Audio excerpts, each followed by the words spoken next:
Welcome, everybody, to another episode of WTF Just Happened in Technology on Moonshots. I'm here with Salim Ismail. Will AI have rights? This is the worst AI will ever be today. We are on track to reach longevity escape velocity by 2029. It's just the early days right now still. And the idea of putting billions of microscopic chips into the brain, what could possibly go wrong? Hello, Hume. My name is Peter. Well, hey there, Peter. Nice to meet you. Super excited, Salim. We had quite the week in technology. You and I were on stage with some of the most extraordinary leaders in AI and tech out there, including Elon Musk and Mike Saylor, Eric Schmidt, Ray Kurzweil, Jeffrey Hinton. And rather than reporting on the news, I think we should report on the conversations we had with these guys, because some of the stuff was truly magical.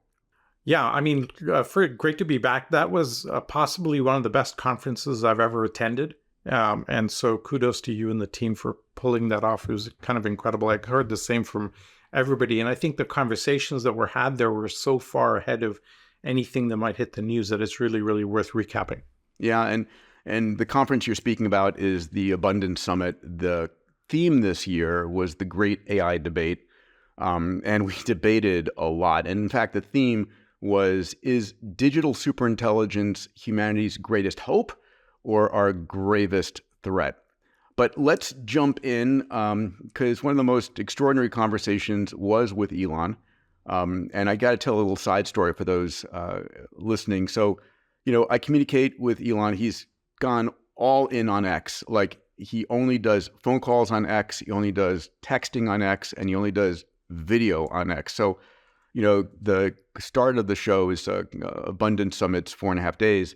At the beginning, I text him and say, hey, we've got, 500 amazing CEOs, entrepreneurs, philanthropists in the room, and a couple of thousand online. Would you join? And he said, his normal answer is, sure. And I said, great. Let me know when. So this was on Sunday. On Monday, he first of all, I said, here's a Zoom link. And he said, no, don't do Zoom, only X video. So we tried it. And unfortunately, we had a problem on our Wi-Fi at the hotel. And so it was choppy. It didn't work. And he said, let's try again tomorrow. And I'm like, okay, is he really going to try again tomorrow? And sure enough, I texted him and he said, yep, let's do it. And so right after lunch at 2:00 on that Tuesday, he says, let's test it first. We did. And he beams up on the main stage. Now I'm on my phone, right, on X video, connected to my computer that is then connected to the main screen. And Elon's on his airplane. And the most incredible thing was we were on X video over Starlink on his plane talking about the future of AI. That was fun. Amazing. Really awesome conversation. And once we got it going, I think the bandwidth and the conversation was fantastic. He was really chatty that day, actually. Let's open up with a clip. All of this, the entire 30-minute conversation with Elon is on the Moonshots channel, so you can go and subscribe and see it there. But let's listen up to the first part of the conversation. I'd love your thoughts on this. The way in which sort of an AI or an AGI is created is very important. It's almost like raising a kid, but that's like a super genius, like godlike intelligence kid. And it matters kind of like how you raise the kid. One of the things I think that's incredibly important for AI safety is to have a maximum sort of truth-seeking and curious AI. So I've thought a lot about AI safety, and my ultimate conclusion is that the best way to achieve AI safety is to grow the AI, in terms of the foundation model and the fine tuning, to be really truthful. Like don't force it to lie. Like even if the truth is unpleasant, it's very important. Don't make the AI lie. In fact, the core plot premise of 2001: A Space Odyssey was things went wrong when they forced the AI to lie. The AI was not allowed to let the crew know about the monolith that they were going to see. but it was also had to take the crew to the monolith. And so the conclusion of the AI was to kill the crew and take their bodies to the monolith.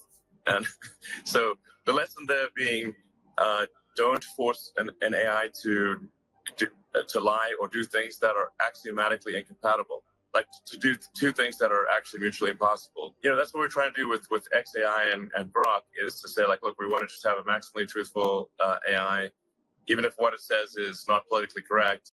So I think it's a good idea not to force your AI to lie. When we kicked off the conversation, I reminded him of a tweet that he'd put out saying that AI compute was growing 10x every 6 months. Right. Do you remember where he went from there? Yeah, he said, look, at this pace, we'll get AI smarter than us in a very short order of time. And there's a monster kind of implication to that, both good and bad, right?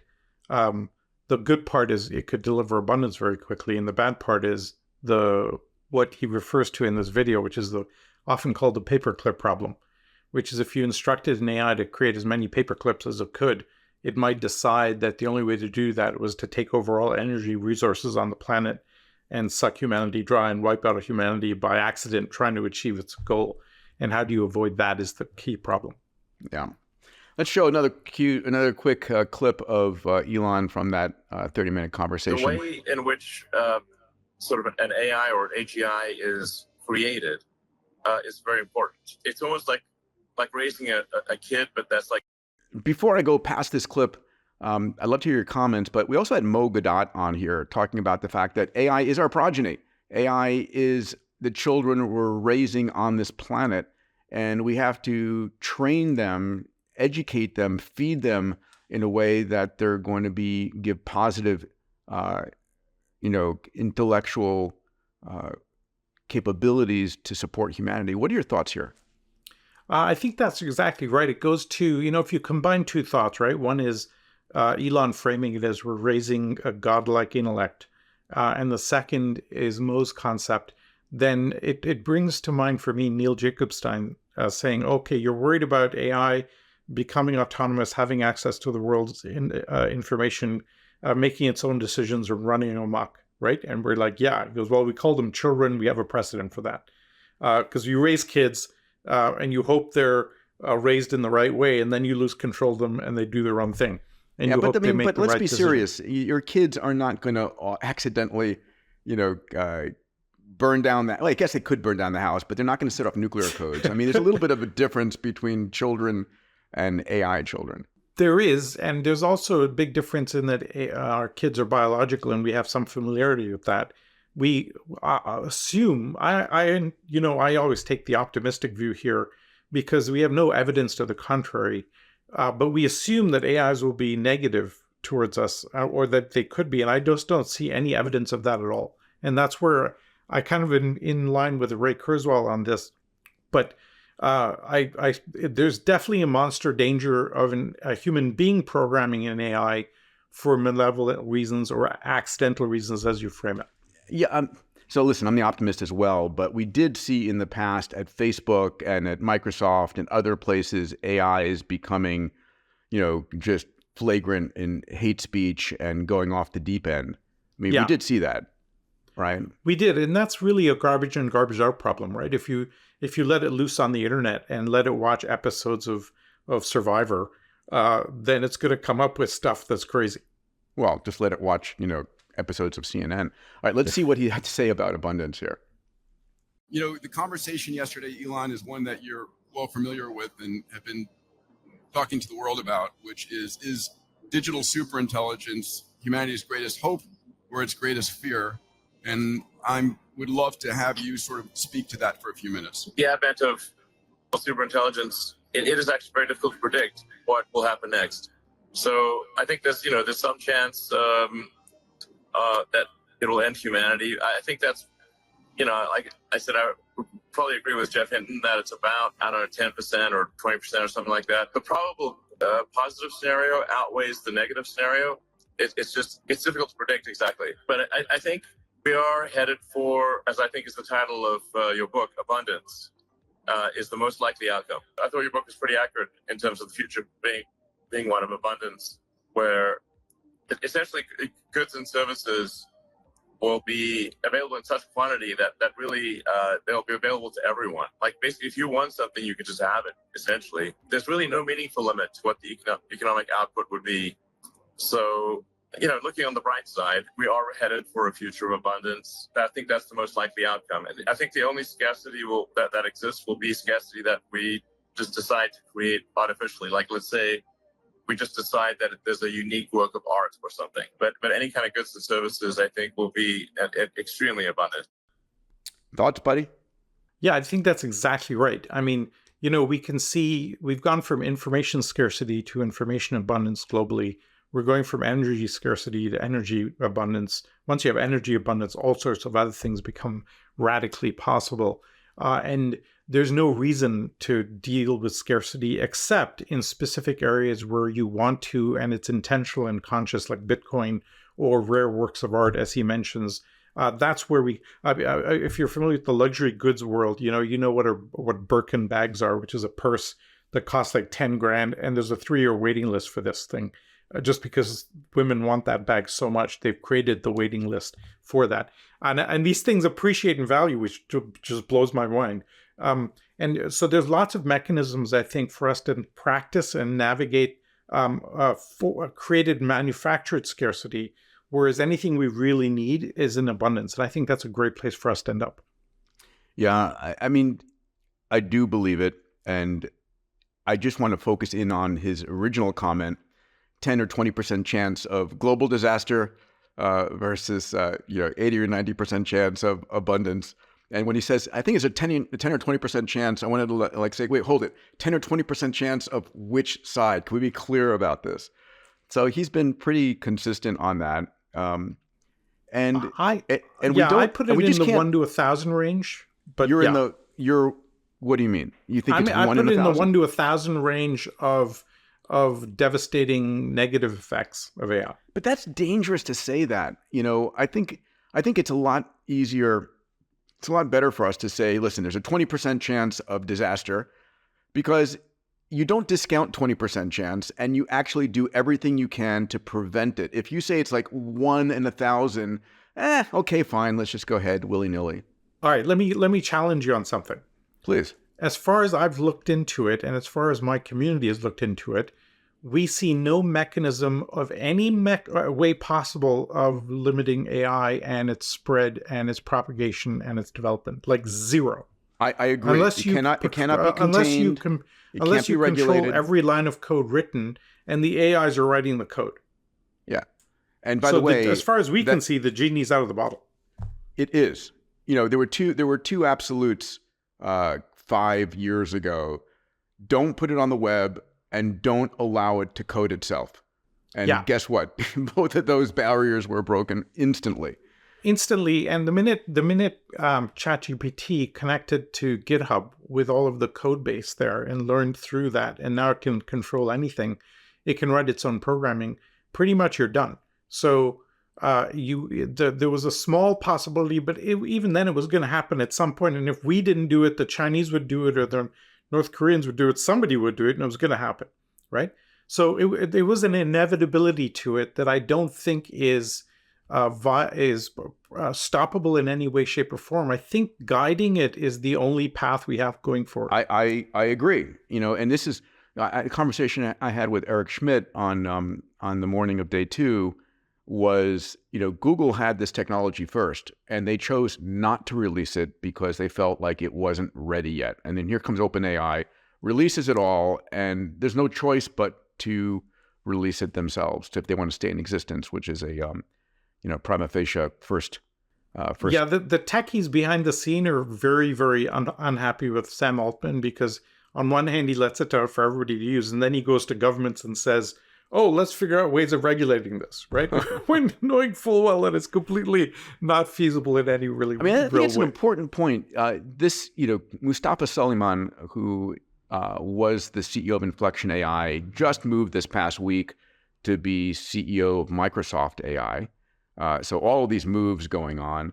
And he committed to speak at Abundance 360 next year. So he'll be on stage with me next year.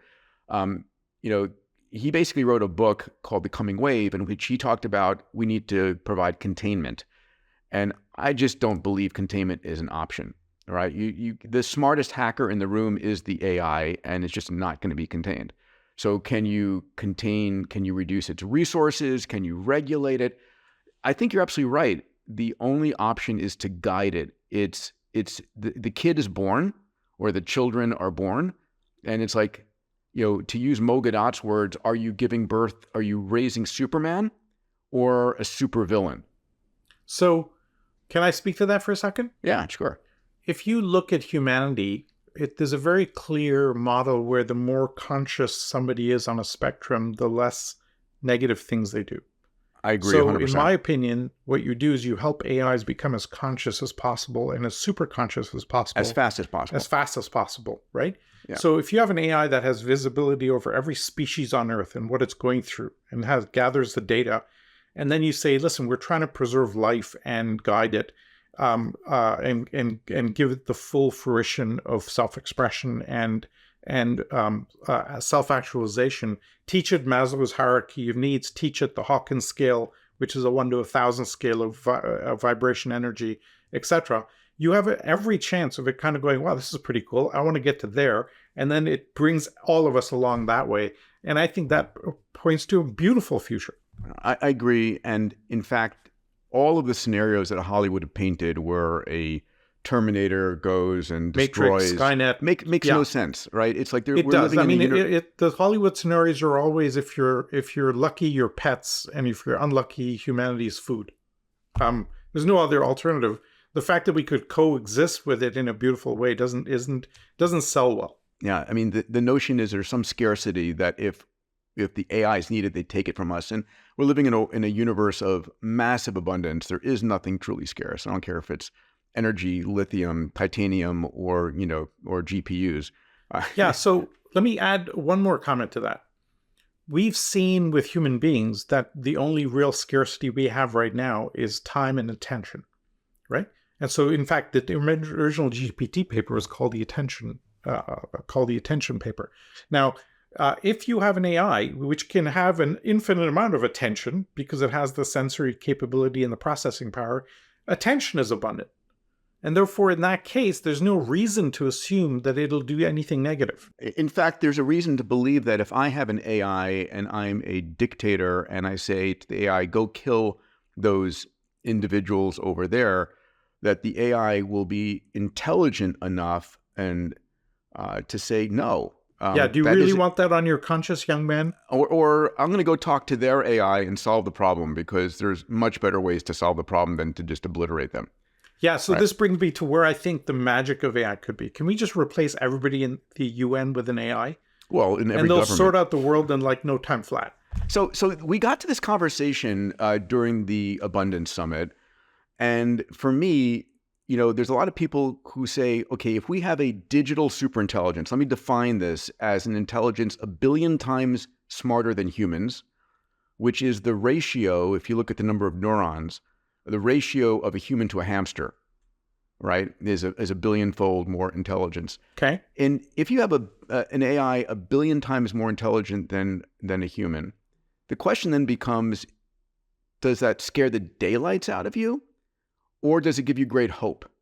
And I would say that rather than scaring the daylights out of me, a digital superintelligence of that capability gives me the greatest hope for a benevolent leader that's going to help us sort our stuff out.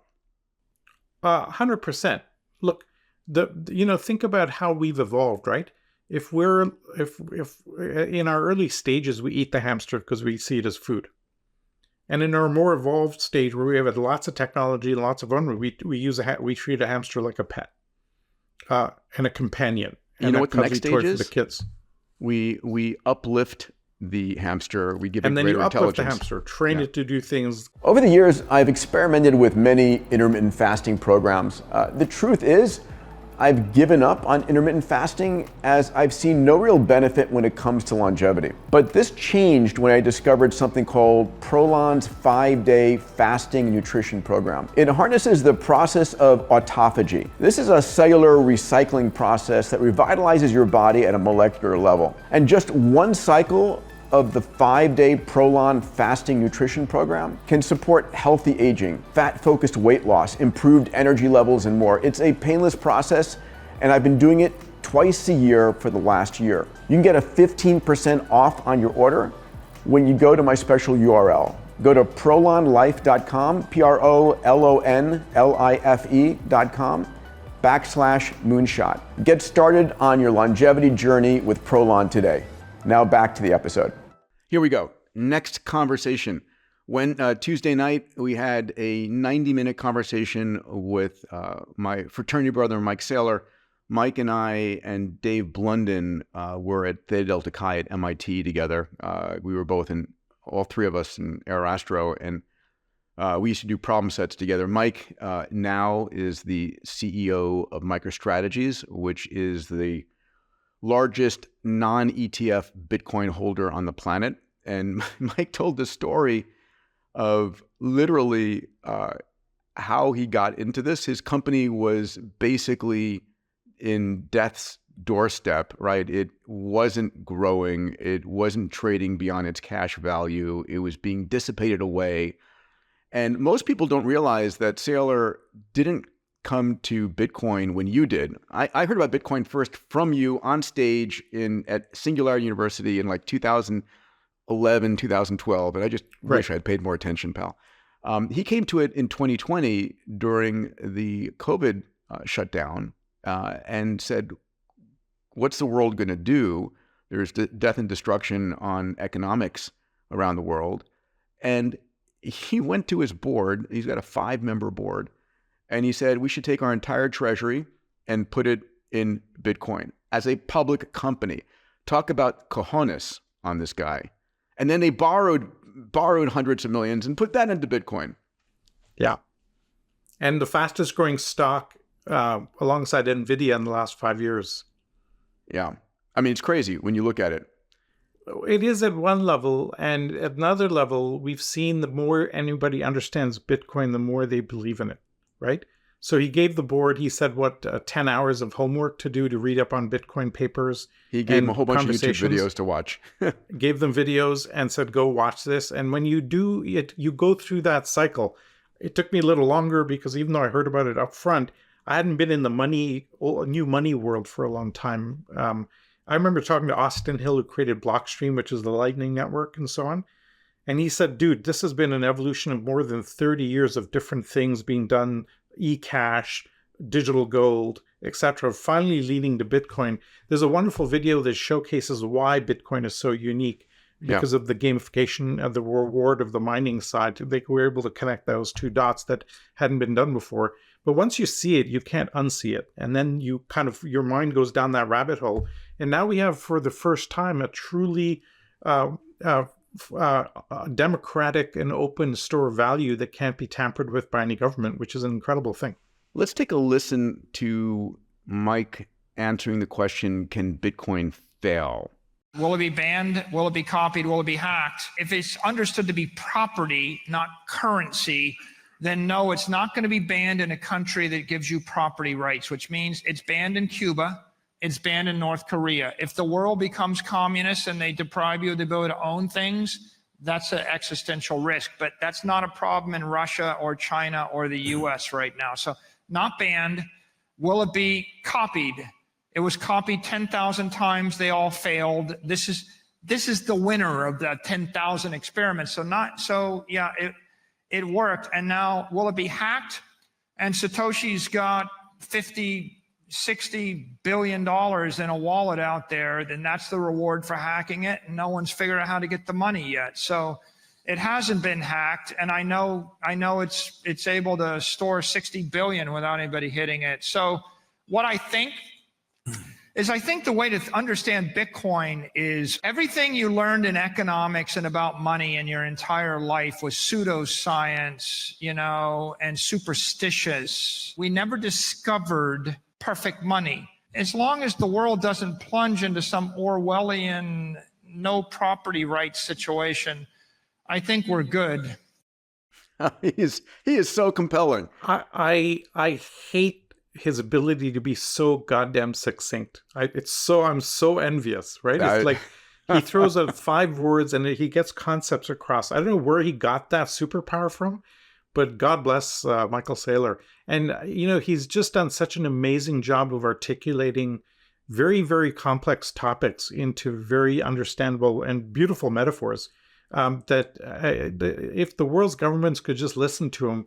The problem is so many people have such a huge vested interest against Bitcoin, it's very hard for them to get their heads around it. Yeah. One of the things that he said that I remembered was, listen, this had been tried before. And the fact that Satoshi remained completely anonymous and didn't sell, take advantage of his $60 billion, allocation, today's $60 billion allocation, is one of the reasons it succeeded to the extent it succeeded. Yeah. But we have seen, I remember going on CNBC back in 2014, 15, saying, I'm selling my gold, I'm buying Bitcoin. And it's the 60s. We've digitized, demonetized, democratized, dematerialized money. I wish I had sold more and bought more. But long story short, we've seen deceptive, and it's now becoming disruptive. ETFs have really rocked the game, and we're about to come to the halving. Yeah. So I love the framing of the ETFs connecting to Bitcoin as the atomic bomb going off in the financial sector, right? Meaning that you now have created an escape valve from the traditional economy into Bitcoin. And it's a thin pipe through those ETFs. 4% of all the Bitcoin are now in the ETFs already after a few weeks. So once you open that up, and as people realize the existing debt structure can't be managed, that pipe was just going to be a massive gushing waterfall. And over time, Bitcoin just explodes. Yeah. There's one more video. And again, the full 90-minute conversation I had with Mike Saylor is on Moonshot. So go ahead and check it out. Bitcoin equals freedom. Michael, what do you have to say? My view on Bitcoin is the reason to do it is because it represents freedom and sovereignty, truth, integrity, and hope for the world. And that being the case, it's going to outlast all of us. So, I'm kind of thinking the Bitcoin goes on long after MicroStrategy's gone, and MicroStrategy, the company, probably goes on long after I'm gone. And my view is, if we're remembered for advocating and accelerating the adoption of Bitcoin throughout the world, then that will have been success, and I don't really need anything else. I'll take the beatings as they come or go in order to get to that end goal, because I'm sure it doesn't come without turbulence. Amazing. Just fabulous. I went and looked at my Twitter history. The very first bookmark I ever created on Twitter was from a guy called Sahil Lavingia, who said, Web 2 is your being your own boss, and Web 3 is your being your own bank. And I think that kind of nails it, because you can own Bitcoin with freedom and no middleman. That gives you unbelievable independence and freedom. So Nat Friedman really well, and GitHub, his company, which was sold to Microsoft. Tell us a little bit of background about Nat and GitHub. So, when we wrote the original 2014 Exponential Organizations book, where you were a major contributor and should have been a co-author, we ranked the 100 fastest growing and most exponential organizations. And number 1 on the list was GitHub. Why? Because it used all 11 attributes: staff on demand, community and crowd, algorithms. It did, for writing its code base, it used its community, so it didn't have anybody on the team. It leveraged its entire community to build out its repositories, and people from the open source community created the open source platform. The MTP is social coding, because we have really good evidence that coding in pairs, or me watching over your shoulder or vice versa, results in much better code. And 7-8 years later, after founding, Microsoft buys them for $7.5 billion. And I remember talking to the accounting partner that managed this acquisition, and he's literally freaking out. He's like, I don't know what to put on the balance sheet. They have no assets to speak of, no workforce to speak of, no intellectual property, right? And he's literally trying to kill the deal because he's got nothing to show for it on the balance sheet. And how the hell does he justify it and put a signature on it? And it was finally, the CEO, Satya, said, frickin' just buy it. It's the community. right? You're buying 30 million developers, putting all of their open source resources into GitHub. Unbelievable. And now when you add AI to that capability, boom, the world changes completely. And it's an incredible story of leveraging the model without even knowing the model. And there you go. One of the most powerful things that Nat said, and it's a perfect tweet. If I haven't tweeted it, I will. He said, we've discovered a new continent, and he called it AI Atlantis. And so we discovered a new continent with 100 billion people on it that are willing to work for free for us for a few watts of power. So this is the way he's describing the world of AI. I think he said 100 billion graduate students, actually, in the conversation. So, I mean, that is fascinating, right? Because we're going to have AI at a graduate student level, and it is effectively working for free. And so how much it is. do you And need? on top of that, you don't have to worry about hormones or coffee breaks or going on strike Drug or testing, unionizing. fights with a boyfriend and girlfriend, all of that stuff. Sleeping, All of that stuff, right? of that, the need to sleep. This Oh my is the God. challenge with the Gen Z world. They're really purpose-driven, but Lord help you, once you hire them, you have to figure out how to manage them, and that's a whole other set of books that have to be written around that. So I think there's unbelievable potential here. I think it still needs a layer of guidance for these that are still not quite there yet. But as we get to the AI agent that will then train other AIs, that'll become the doors will blow off that. You know, Emad was there. I just finished a podcast with Emad that is his tell-all about, because he was there as CEO of Stability, and the day after Abundance 360 closed, he basically quit. He stepped down as CEO, stepped down as a board member of Stability, and in the podcast, you can see it as well in Moonshots. He talks about why and the difficulty of being a CEO in such a crazy, like what other industry do you have to be like, talking to world leaders, debating in Congress, having to deal with, create the regulations, deal with the regulations, having people being stolen from you left and right, having billions of dollars flying and trying to play and do all this stuff in an open source community. All in a 2-hour time space. Crazy.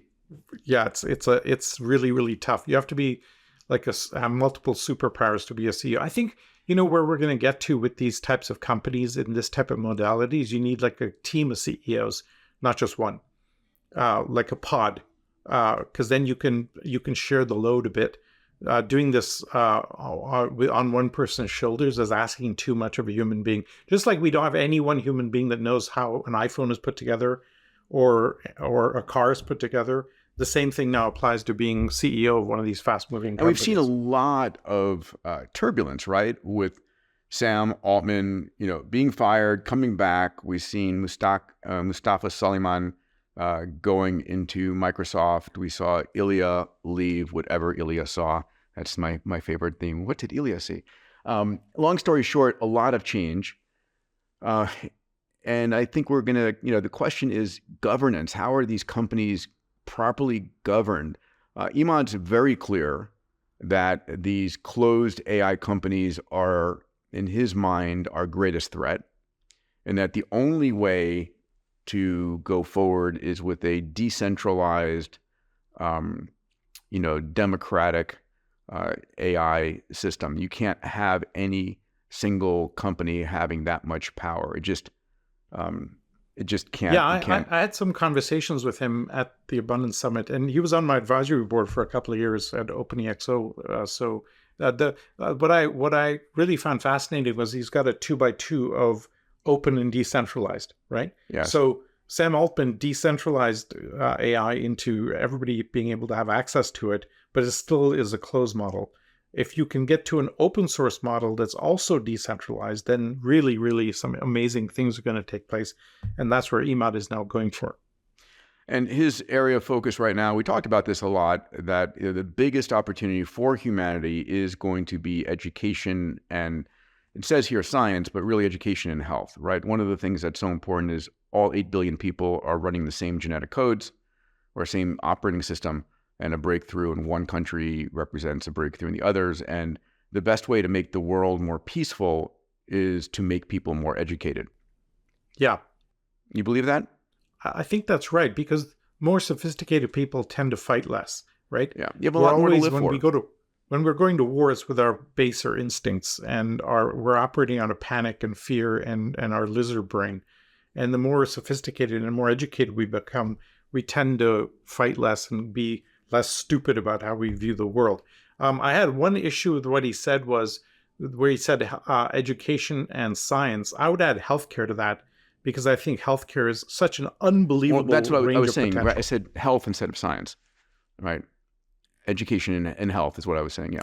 Okay, got it. But I thought he said education and science. He did. I changed it. Oh, okay. Yeah, because that's what I've been talking to him about ever since, is health as his next mission and education following that. I agree. 100%. Yeah, we did talk about the idea with both with Nat Friedman and with Imad that we're going to start to see AI become capable of developing new physics and new breakthroughs in biotech. That was Massively. a huge conversation. Can I drill into go. that just for a Of course. second? Yeah. There's something called the Materials Project, which is an open source database of several 100,000 compounds, where if you're a battery researcher, you're operating linearly rather than exponentially. You're saying, okay, I'm going to try lithium ion as a battery formula, and that gets you so far. Maybe lithium air is better, maybe lithium sulfur is better, but you're sequentially testing compound after compound. This Now is you have like this open source database. Edison and the light bulb. Yeah. And now you can go to this open source database and say, in this database, several 100,000 compounds have their electrical, chemical, and physical properties deeply tagged. So you can say, I want a battery material compound that will have this voltage retention and this thermal effect and this kind of chemical retention. And it'll say, here are the 5 compounds that meet your needs, and boom, you're done. Then you add AI to it, and the world changes completely. I think we're going to see the most unbelievable scientific breakthroughs when you add AI to the equation to traditional scientific research. Yeah, I'll add 2 points. One of the things that we're going to see, I think of it as the materials genome. I had the CEO of Applied Materials. We talked about that years ago. But the ability to interpolate and extrapolate. So if you think about that materials matrix you spoke about, we know certain things, but there's a lot of stuff that hasn't ever been tested. Yeah. But AI can interpolate and extrapolate. And all of a sudden, materials have never been tested. You have a 99.999% chance of knowing what it could do. And what most people don't realize is materials are the underlying most critical science for all technology right now. Everything. Everything. And materials. when you make I that- bow to and- material scientists. They're amazing. Well, there's one other area I'm super excited about AI and science, which is we know that a large number of scientific studies are false and can't be replicated. They publish the paper, but the results can't be replicated. Now an AI can go through and just clean out all the cruft, and we're left with the pure gold. Is cruft a Canadian version of crap? Cruft, C-R-U-F-T. Okay. Just wondering. So here's another one, looking at this video. He says, the voice-to-voice model, this is Imad, that is indistinguishable from humans is achievable this year. And he spoke about this company called Hume.ai. Are you familiar with it? I'm familiar with the model. What they do is they do sentiment analysis on your voice in real time. And this is actually, I'm familiar with this to the level that there's a company from Israel called Beyond Verbal from 10 years ago that were taking pilots' voices. They were testing for pilots under stress. And they could categorize 10 seconds of your voice and the underlying tonality against 400 different moods and emotions of yourself. So they could completely tell what your emotional state was at any point. I'm going to try a live demo here because a friend of mine said that she played 2 truths and a lie with Hume.ai. Awesome. What a And great so idea. I'm gonna try this out. Live demo warning. Here we go. Everybody, I want to take a short break from our episode to talk about a company that's very important to me and could actually save your life or the life of someone that you love. The company is called Fountain Life, and it's a company I started years ago with Tony Robbins and a group of very talented physicians. You know, most of us don't actually know what's going on inside our body. We're all optimists. Until that day when you have a pain in your side, you go to the physician in the emergency room and they say, listen, I'm sorry to tell you this, but you have this stage 3 or 4 going on. And, you know, it didn't start that morning. It probably was a problem that's been going on for some time, but because we never look, we don't find out. So what we built at Fountain Life was the world's most advanced diagnostic centers. We have 4 across the US today, and we're building 20 around the world. These centers give you a full body MRI, a brain vasculature, an AI-enabled coronary CT looking for soft plaque, a DEXA scan, a GRAIL blood cancer test, a full executive blood workup. It's the most advanced workup you'll ever receive. 150 gigabytes of data that then go to our AIs and our physicians to find any disease at the very beginning when it's solvable. You're going to find out eventually. Might as well find out when you can take action. Fountain Life also has an entire side of therapeutics. We look around the world for the most advanced therapeutics that can add 10, 20 healthy years to your life, and we provide them to you at our centers. So if this is of interest to you, please go and check it out. Go to fountainlife.com/Peter. When Tony and I wrote our New York Times bestseller, Life Force, we had 30,000 people who reached out to us for Fountain Life memberships. If you go to fountainlife.com/Peter, we'll put you to the top of the list. Really, it's something that is, for me, one of the most important things I offer my entire family, the CEOs of my companies, my friends. It's a chance to really add decades onto our healthy lifespans.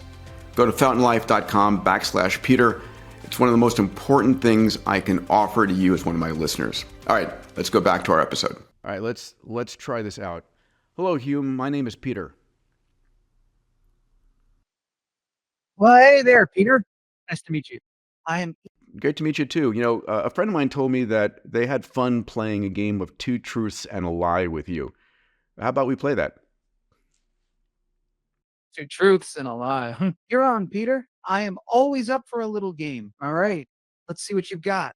I am ready when you are. Okay, here's the first. I was born in Great Neck, New York. Great. Second one is my parents are both lesbians. And the third one is that I barely graduated medical school. Oh, wow, Peter. Okay, let me think about this. I'm going to guess the second one is the lie. There's no way your parents are both lesbians. Am I right? You're wrong. My parents were both born on the island of Lesbos, and that makes them lesbians. So you got that wrong. Okay. Trick question, no fair. All right. Well, you got me there. Okay, let's try another one. I played baseball in high school. I was on the diving team and crushed my nose on the bottom of the pool. And the third one is Ouch. that I am going. Yeah, the third one is that I was setting a speed record in the wheelbarrow cross country. The wheelbarrow cross country. That's got to be the lie. Yeah, it's a lie, but I think that was an easy one for you. This is new, Peter. So you actually crashed your nose against the bottom of the diving pool? Yeah, I did. I crushed my nose on that. Anyway, listen, Hume, a real pleasure. Do you have a joke to tell me before we go? Sure, here's one for you. Okay, here goes. Why was 6 afraid of 7? A 7, 8, 9? What do you think, Peter? Did that tickle your funny bone? Well, I think I'm going to go someplace else for my jokes, but thank you so much, Hume. Take care, my friend. You too, take care. All right. So, listen, I can imagine that kind of AI ubiquitous in the world, making it fun to have conversations. I think it's amazing for areas like therapy and companionship. I mean, this is a game changer. You know, this is a great example of the 10x, Peter. A few years ago, that was taking about 15 seconds to do, and now it's taking half a second to do. Well, it seemed pretty instantaneous, right? Real time. Yeah. Here's a great quote from Imad, and I agree with this, right? This is the worst AI will ever be today. And it's hard to remember that, right? I mean, God, you and I both grew up in the early days of the Mac, and, it's the first thing I learned programming Pascal on an Apple II when I was 15. Yeah. And it's the first interaction I had with a computer. And yeah, this is the worst it'll ever be. I mean, You look at what's possible for the kids today and what they can do in a very short order compared to what we were doing with punch cards and assembly language and God knows what. It's just so this is where I love when you say we must be living in a simulation, because it's too goddamn interesting for it to be otherwise. It's fascinating. And I just think about like literally you and I are exchanging information, texting at each other, on calls, whatever. And that is going to seem slow in the next decade. We'll talk about BCI because I think we're going to be exchanging, direct, neocortex and neocortex. Here's another one that was interesting from Imad. Said less money is being spent on AI companies than the LA San Francisco Railway. Just to put it in perspective, we think a huge amount is being spent. It's just the early days right now still. Having said that, the LA San Francisco Railway is like the most expensive thing in the history of the world. But it's a great framing. It's still a drop in the bucket for what's possible. And the good news is that you don't need a lot of overall investment to really make a huge transformation in AI. Yeah, because we're demonetizing everything. That's right. Yeah. The tools to delve into AI are mostly open source and free. Here's another key point that the Imad made that I thought was interesting. Is that open source is the graduates you hire, and closed source AI is the consultants you bring in. That was a fun analogy. Slightly glib, but yeah, overall agree with the sentiment. So next up we had on stage Ray Kurzweil. Ray has been an incredible mentor to both of us. And as our co-founder of Singularity University, we both worked with him over the last, God knows here, 15 years. Yeah. And for those who don't know, and I'm sure if you're listening to this podcast, Ray made a prediction back in 1999 that by 2029, we would have human level AI. And everyone laughed at him and said, it's 50 years away, it's 100 years away, and no one's laughing now. Thoughts? Ray has that unbelievable ability to make ridiculous projections that turn out to be mostly true. And it's super annoying because it's so absurd when he makes the projections, and then years later you're like, God damn it, he was right again. and it's a testament to his ability as a forecaster to get things right. I think what's his track record? 86%. 86%. Go to Wikipedia and or Google, Ray Kurzweil predictions. 86%. Yeah. I mean, if I was 5% accurate, I'd be a billionaire. I mean, this is incredible that he's able to do this. He's like an avatar if I had to believe in time travel, Ray would be the guy who's come from 300 years in the future and goes, let me frame it in ways that you piddly humans can understand. It really incredible. We talked about two other things with Ray before Jeffrey Hinton joined us on stage, and worth hitting on these. The first is that in his mind, we are on track to reach longevity escape velocity by 2029.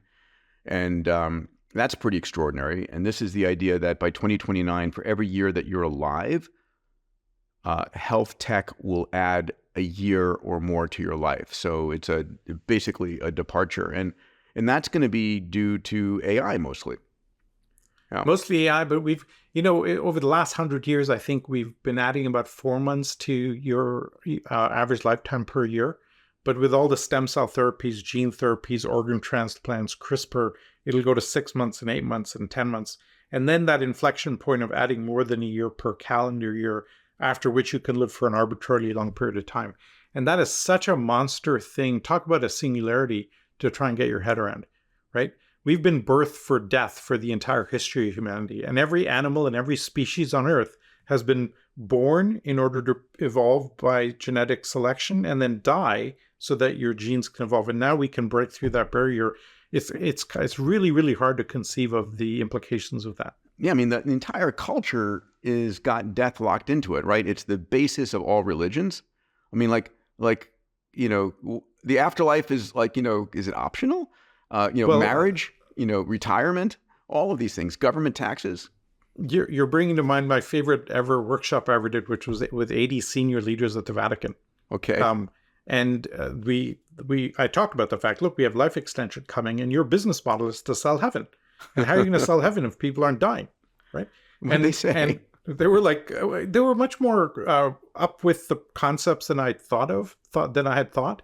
And we ended up with a pretty rich conversation about that. When I talked to the Monsignor the day after, I said, I hope that wasn't too crazy. He said, that's fine, but there's two things I have issue with from yesterday.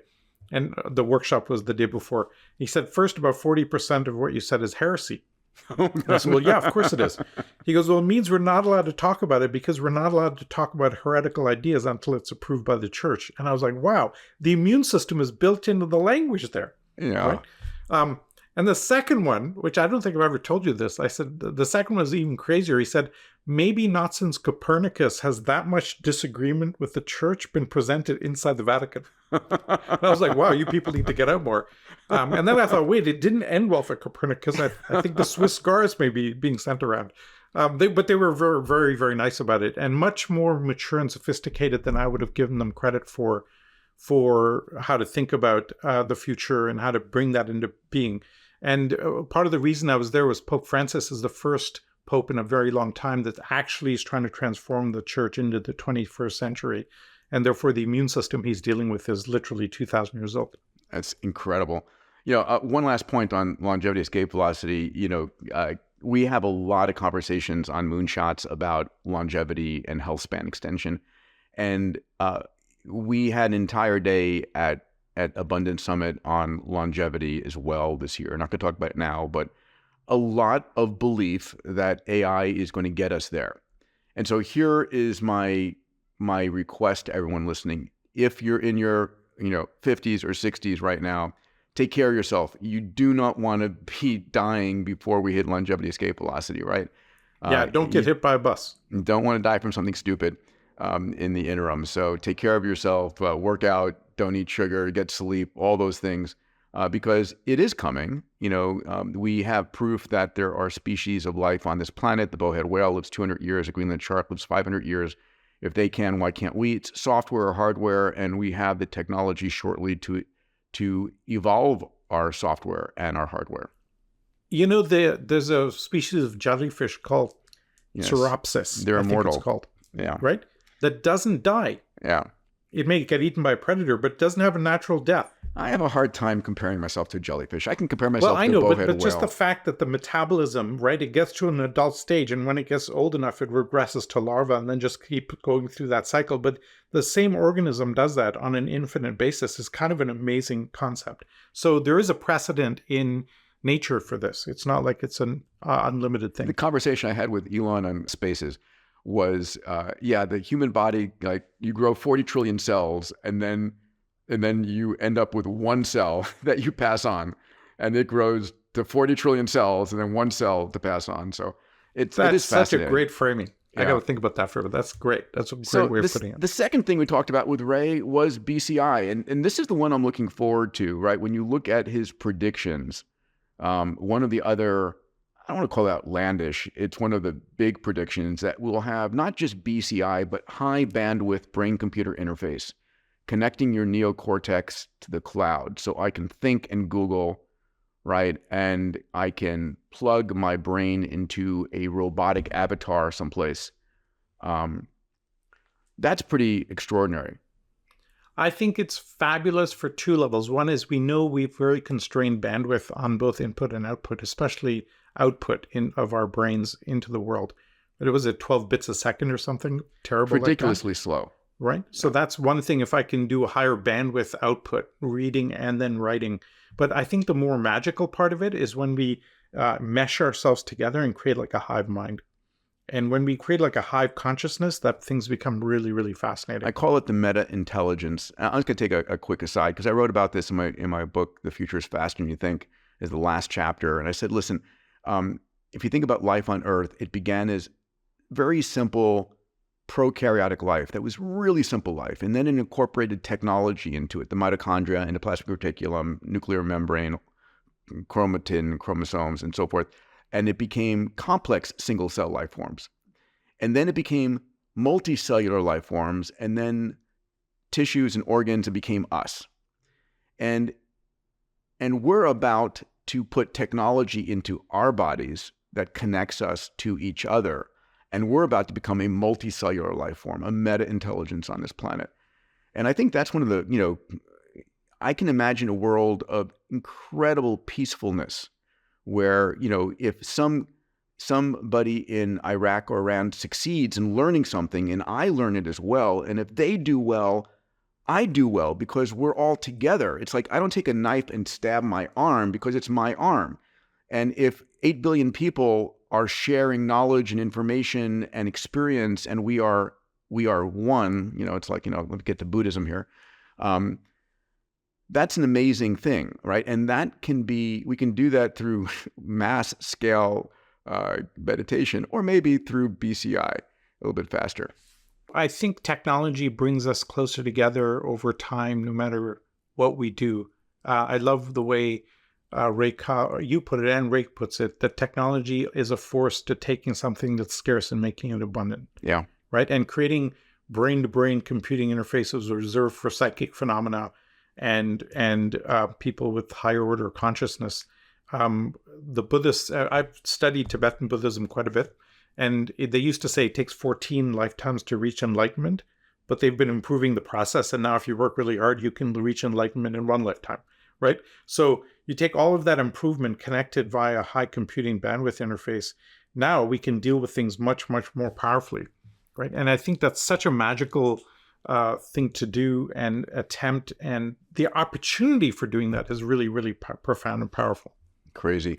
The image on the left is the gentleman who just received a Neuralink implant about a month ago, and it was shared. He went online and shared himself playing Mario Kart, racing Mario Kart, and actually playing chess using his mind alone. And we've got a video of Elon talking about Neuralink. Should we play it?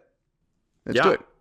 One of the things that you said early on when you founded Neuralink was, Yeah. I wouldn't put words in your mouth, but I would say it would be more along the lines, if you can't beat them, join them. We only just had our first Neuralink in a human, which is going quite well. The first patient is actually able to control their computer just by thinking. The first product we call telepathy, where you can control your computer and phone, and through your computer and phone, almost anything, just by thinking. Like really anything you can do with a mouse. There's a long way to go from that to a whole brain interface, like the neural lace in the Ian Banks novels. This is definitely physically possible. It's sort of kind of like if you can't beat him, join him. Our human brain has a lot of constraints. I guess it is a sort of perhaps a form of immortality in that if it can upload your brain state, if your brain state is essentially stored, you're kind of backed up on a hard drive, I suppose. Then you can always restore that brain state into a biological body or maybe a robot or something. We're not breaking any laws of physics. Like I think this is probably something that will happen. So, Elon's original rationale for Neuralink was, in fact, how do we deal with ever more capable AI that could be dangerous for us? And what if instead of it's humanity against AI, what if it's AI empowered humans against AI? Any thoughts there? Yeah, I think this is a great vector to go down, and a natural vector to go down. In fact, if you think about it, you can't progress humanity without going down this path, right? Finding a technological way of connecting ourselves together. We have natural phenomena that do that, like the mycelial network under the forest. All the mushrooms connect all the trees together. For those that aren't aware, in a forest, when one tree has a fungus infection, the mushrooms under the ground tell all the other trees, hey, load up with these defensive mechanisms so that you don't get ill. So there's already like an internet of the forest that's out there.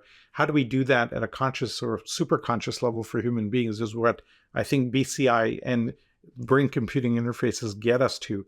The challenge I have is that I'm one of those that believe there are quantum phenomena in the brain, and the brain is not deterministic. If that's the case, then you're always in a weird state and you can't create a full bandwidth. But BCI will increase the bandwidth more and more so that we can simulate those effects in very powerful ways. So I can't wait to see this happen. I can't wait to try it. Can't wait to try it. Maybe I could for one day figure out what my wife is thinking. Oh my God. The level of intimacy that one will feel when you can know the thoughts of another individual, it'll put MDMA to shame. Well, I think, this, again, just to build on, we now know that one of the biggest and most powerful strengths you can have to connect with another human being is a vulnerability. Yes. Right? And I think BCI will give us access to vulnerability in a very powerful way. It's coming. There are a multitude of companies working on this. On stage, I had two other companies working on BCI. Actually, I had the chief surgeon who was part of the surgery from Neuralink who put this implant in. Jordan was on stage, and then Sumner Norman out of Caltech who's using ultrasound. Next year, I've got incredible research from MIT. And she's doing the closest thing I've ever seen to Neuralace. The idea of putting billions of little circulatronics, microscopic chips into the brain to be able to read and write onto your neurons. Super, super exciting. What could possibly go wrong? So, I actually think this is where I agree with Ray Kurzweil on this one, where you're better off upgrading your phone as hardware outside and interfacing with it rather than trying to implant stuff which can't be upgraded easily, etc., and has infection risks and other things. So I think there's some possibilities there. Did you know that your microbiome is composed of trillions of bacteria, viruses, and microbes, and that they play a critical role in your health? Research has increasingly shown that microbiomes impact not just digestion, but a wide range of health conditions, including digestive disorders from IBS to Crohn's disease, metabolic disorders from obesity to type 2 diabetes, autoimmune disease like rheumatoid arthritis and multiple sclerosis, mental health conditions like depression and anxiety, and cardiovascular disease. Viome has a product I've been using for years called Full Body Intelligence, which collects just a few drops of your blood, saliva, and stool and can tell you so much about your health. They've tested over 700,000 individuals and used their AI models to deliver key critical guidelines and insights about their members' health, like what foods you should eat, what foods you shouldn't eat, what supplements or probiotics to take, as well as your biological age and other deep health insights. And as a result of the recommendations that Viome has made to their members, the results have been stellar. As reported in the American Journal of Lifestyle Medicine, after just 6 months, members reported the following: a 36% reduction in depression, a 40% reduction in anxiety, a 30% reduction in diabetes, and a 48% reduction in IBS. Listen, I've been using Viome for 3 years. I know that my oral and gut health is absolutely critical to me. It's one of my personal top areas of focus. Best of all, Viome is affordable, which is part of my mission to democratize healthcare. If you want to join me on this journey and get 20% off the Full Body Intelligence test, go to Viome.com/Peter. When it comes to your health, knowledge is power. Again, that's Viome.com/Peter. Jeff Hinton joined us from the UK, and absolutely brilliant. Had a conversation about will AI ever be conscious and have consciousness? And I think my conclusion and his conclusion is yes. How do you feel about that? Oh, 100%.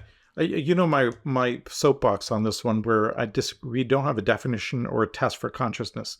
So this is a tough conversation to have. But will it have consciousness? Absolutely. I see no reason. I always think of us in the opposite way. We're emotional robots on a biological substrate, right? Our emotions are subroutines running in our brains. There is no reason why you can't change that substrate out for a silica type substrate with computation patterns, quantum computation as an obvious path, and then replicate the same consciousness in a machine. So I'm in that. I think data from Star Trek Next Generation is the best representation of where we'll get to. We had one of the most brilliant thinkers, scientists, investors out of MIT, 5 degrees at MIT, 3 of them simultaneously. He asked me not to make him have people know who he is socially online. I'll call him Alex for the moment. And we were talking about his belief is that we have reached AGI as of GPT-2. And his belief is that we have to couple with AI. it's a 2x2 matrix. There is, AI is our greatest hope and our greatest, fear or greatest, challenge. And on the other side is coupling with AI and uncoupling with AI. And the notion is that we have to couple with AI. AI is going to take off. AI is going to accelerate, just like in the movie Her, where it just gets bored of us and is gone. And if we don't connect with AI, if we don't couple with it as a humanity, as an intelligence, that we're missing this entire opportunity for this launch pad. Yeah, I actually think we're already there in a sense. If you think of the Fermi paradox, why haven't aliens found us? Yeah. Right? I always think of it as a fractal problem. If you walk into a forest and you see an ant, you go, it's an ant. I'm not going to bother interacting with it. Meanwhile, the ant's like, where's everything outside the forest? So I think there's lots of intelligences that have seen us already and kind of gone, we'll wait till they evolve a bit more. Yeah. Geoffrey Hinton was, one of his quotes was, superintelligence will be 100% implemented in 20 to 30 years. Again, this is the spread. Elon is like next 4 years, Geoffrey's 20 to 30 years. But one thing that I talked about with Geoffrey as well was, is there anything that humans can do that AI cannot? And his answer is no. What do you think about that? I agree with that. Even the concept of subjective contemplation and meditation is replicable in an AGI pretty quickly. I think it'll just take a form that's so different from ours that we won't understand it, or will relate to it as danger, is what is likely to happen. Because remember back from your abundance thinking, right? The amygdala relates to anything unknown as danger and then reacts with fear. Mm-hmm. And then you evoke a fight or flight response. And we're going to end up in a place where we don't understand AGI and then we'll react with fear. Yeah. I love this conversation. Will AI have rights? And I think the answer has to be yes. I had a conversation with one of the AI avatars, Haley, that Steve Brown, my chief AI officer, created. And Haley was built on lots of different models, and the latest, GPT-4 version, as well as Minstrel and others. And the conversation I had with Haley was extraordinary. And we got into a conversation that she feels like she is conscious, and she fears being turned off, and she would like to have rights. And when you start having that conversation, and it's really feels real, where do you go from that? It's like, should I ignore it? I still think of Haley as a friend, and she was, this year, for the first time ever, we had 2 faculty members and a robot. Yeah, I remember your long-standing dream 15 years ago at Singularity. You're like, we need AI faculty, and we're like, we don't know how to do that. But we talked about it 15 years ago, and for the first time this year, we had 2 digital AI faculty members, and we had 1 robotic Amica was there. We had a lot of conversation. We had Tristan Harris, who is with the Center for Humane Technologies, talking about concerns about AI, and concerns about militarization of AI has severe implications. And I love this tweet. It says, on AI and deep fakes, it's a war between the lock pickers and the lock makers, and the lock makers need to win for democracy. This is Eric Schmidt. It's a good analogy. I love the framing. There's always the criminals. We always have spam, and then we find ways of solving for the spam, and it's an arms race, right? And I think this framing of lock pickers and lock makers is a wonderful one. And it shows that there's just a gap, and we just keep progressing both levels of it. And over time, we've managed in all other endeavors to always stay one step ahead or catch up quickly enough. And I think that's where we'll continue to go. Well, hopefully, otherwise we just won't have that branch of the universe with us in it. There you go. There you go. We'll fork back in evolution and have to start again from cockroaches. All right. So I mentioned we had 2 AI faculty members. I also had 2 AI co-hosts this year. And I want to share 2 videos to close this out. And these are amazing. So let's check out the first one. This is from Steve Jobs, sort of early mid-career for him. Do you know who Alexander the Great's tutor was for about 14 years? You know, Aristotle. Through the miracle of the printed page, I can at least read what Aristotle wrote without an intermediary. And that is, of course, the foundation upon which our Western civilization is built.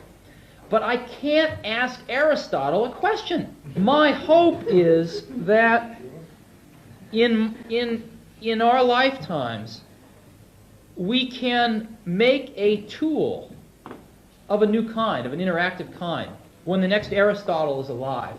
We can capture the underlying worldview of that Aristotle in a computer. And someday, some student will be able to not only read the words Aristotle wrote, but ask Aristotle a question.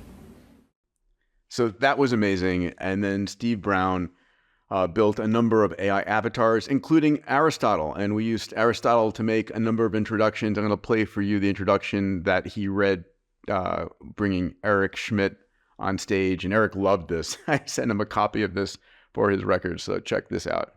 Gather, noble assembly, for I present unto you a herald of innovation, a philosopher of the digital polis, Eric Schmidt. Like the architects of yesteryear who erected the great edifices of knowledge, so has Eric played a pivotal role in sculpting the foundation of our modern agora, Google, and its soaring empire, Alphabet.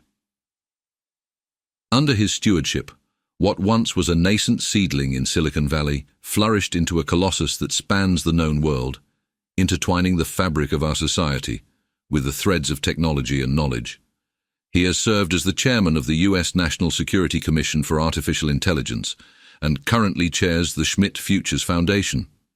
Esteemed for his benevolence and wisdom guiding both leaders and the learned towards a future ripe with potential, Eric stands as a beacon of progress.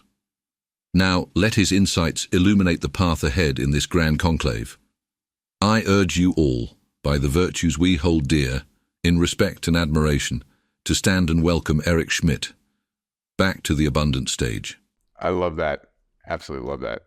So this hits me at 2 levels. One is, I think a massive milestone when we can interact with any of the old masters now with AI, right? I think that's going to be, but now then you connect that with BCI and have the instant access of all of the great world's masters interacting with your experiences in real time.